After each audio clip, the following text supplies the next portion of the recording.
দুনিয়ার ব্যাপারে বুঝেন, আরো দেখেন, আরো ভাবেন, একজন একজন করে ভাবেন।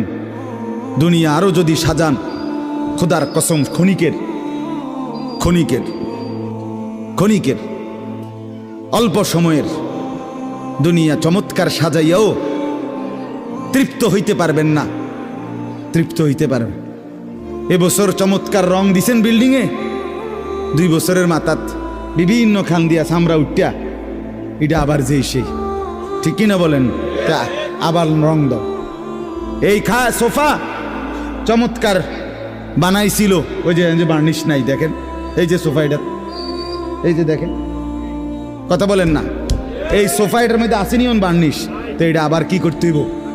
তো লাভ হইল কই? দুনিয়া তো ধোকা, দুনিয়া ধোকা। এই সৌন্দর্যময় চেহারা নারী 30 বছরের ব্যবধানে উনি বুড়ি, আর কেউ ফিররা সেদিকে ফিরা সেফও হালায় না। আজ যেই যুবতী, যেই বেহায়া নারী, বেপর্দা মহিলা বাজারে বাজারে ঘুরতো, যৌবন, আরে সেটা তার সম্পদ না, তারটা হইলে তো নিজের হইলে তো সে কখনোই বুড়া হইতো না। আল্লাহ তাআলা বলছে, আমি যখন যৌবন শেষ করে দিলাম, তো এখন আর কোন পুরুষ তার দিকে ফিররা থুতুও বালায় না। দুনিয়া এক অবস্থায় থাকে না, এক হালাতে থাকে না বাপ। এজন্য ছেলেদেরকেও বলি, বাপ জিন্দেগি সুন্দর করো। তোমার এই হাসি থাকবে না, তোমার এই সুস্থ সুন্দর সুঠাম দেহ থাকবে না। আন্তরিকতা নিয়ে শুনলে, নিজের ভিতরে নেক মানসিকতা যদি থাকে, গ্রহণ করার মানসিকতা, তাহলে অল্প কথা তো ফায়দা হয়।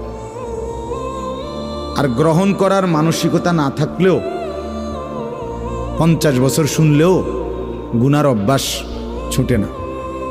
দেখেন না, 70 বছরের বুড়া মানুষ চা দোকানে টেলিভিশন দেখে, তাহলে এত বড় বুড়ো মানুষ, মুরব্বী, উনি এখনো যদি বিড়ি খায়, সিগারেট খায়, এখনো যদি চা দোকানে টেলিভিশন দেখে, তো ওনার এই মন্দ অভ্যাস, বদ অভ্যাস কত বছর পরে ছুটবে? উনি আরো কয়শো বছর বাঁচলে গিয়া বুঝবে এটা গুনাহ। আর ওনার আর মেয়াদ আছে কি?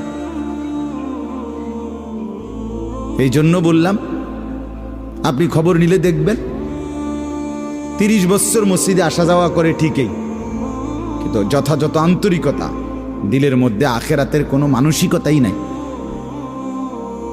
নিজেকে বদলানোর অনুভূতিই নাই, ফিকিরে নাই। সোজা কথা, পরকাল বলতে কিছু, এখন যা আছি তাই।